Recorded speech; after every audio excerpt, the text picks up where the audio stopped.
지난 교과에서는 아브라함과 관련된 두 번째 시간으로 하나님과 아브라함 사이에 맺은 언약을 공식화하는 과정이 주된 내용이었습니다.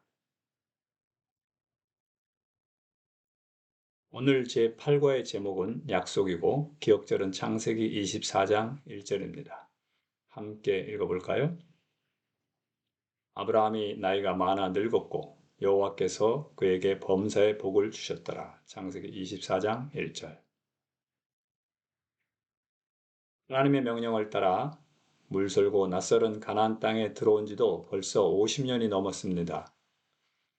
후손은 무별과 같이 많게 하시겠다는 하나님의 언약은 이삭의 탄생을 통해 실현되는 듯 보였습니다.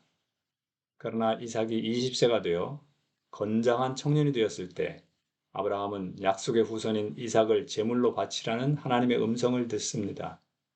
이것은 아브라함에게 너무나 큰 시험이었지만 이삭을 위해 제물을 준비하신 하나님께서 인류를 구원하기 위해서도 친히 제물을 준비하신다는 엄청난 은혜를 체험하는 기회가 되었습니다.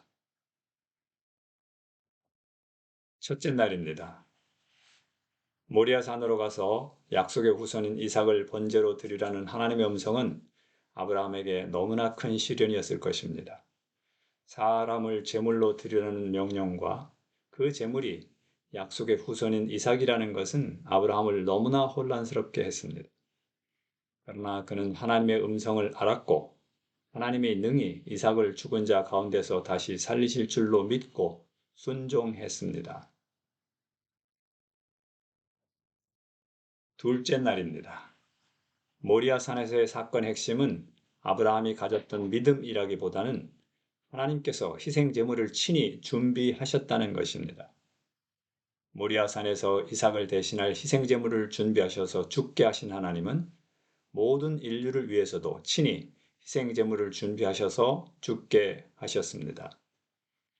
이삭의 희생이라는 엄청난 순종의 대가가 아니라 하나님께서 준비하신 것의 희생만이 아브라함을 비롯한 모든 인류에게 희망이 된다는 것을 이 사건에서 분명히 알려주셨습니다. 셋째 날입니다. 모리아 산에서의 사건이 일어난 지 17년 후에 사라가 죽습니다. 모리아 산에서의 사건에 바로 이어서 사라의 죽음이 기록되어 있기 때문에 어떤 사람들은 사라의 죽음이 모리아산 사건과 관계가 있을 것이라고 추측하지만 성경은 그것에 대한 언급이 없습니다. 사라가 죽었기 때문에 아브라함에게는 매장지가 필요했고 그곳 주민들로부터 매장지를 사야 했습니다. 여러 과정을 통해 은 400세겔을 해쪽 속 에브론에게 지불하고 당시 관습에 따라 여러 증인들 앞에서 그 땅을 공식적으로 구입했습니다. 나그네어 외국인이었던 아브라함에게 자기 소유의 땅이 생겼습니다. 사라의 죽음이 그 땅을 주시겠다고 하신 하나님의 언약이 실현되는 발판이 되었던 것입니다. 그 후 아브라함 자신과 그의 아들 이삭, 리브가, 야곱, 레아, 그리고 요셉이 이 막벨라 구울에 매장되어서 아브라함의 후손들의 소유주임을 분명하게 했습니다. 넷째 날입니다. 아브라함은 사라의 죽음을 통해 하나님의 언약 중 하나인 가나안 땅의 일부를 소유하게 되었습니다. 이제 언약의 또 다른 약속인 자신의 후손을 보존하기 위해 이삭의 아내를 찾기 시작합니다. 그는 가나안 주민이 아닌 하나님에 대한 신앙을 가진 자신의 동족에게서 며느리감을 찾고자 했습니다. 이 과정에서 기도와 그 기도에 대해 하나님께서 어떻게 응답하시는지를 배울 수 있습니다. 또한 이 사건은 하나님께서 인간의 모든 삶의 세미한 부분까지도 인도하고 길을 제시하시지만 그것을 따를 것인가에 대해서는 인간의 선택권을 존중하신다는 것을 알려줍니다. 하나님의 인도하심을 깨닫는 것보다 더 중요한 것은 그 길을 선택하고 순종하는 것입니다. 다섯째 날입니다. 아브라함은 사라가 죽은 뒤 그두라를 후처로 맞이합니다. 어떤 사람들은 그두라가 이스마엘의 어머니인 하갈과 동일인이라고 주장하기도 합니다만 성경에서는 그런 내용을 찾을 수 없습니다.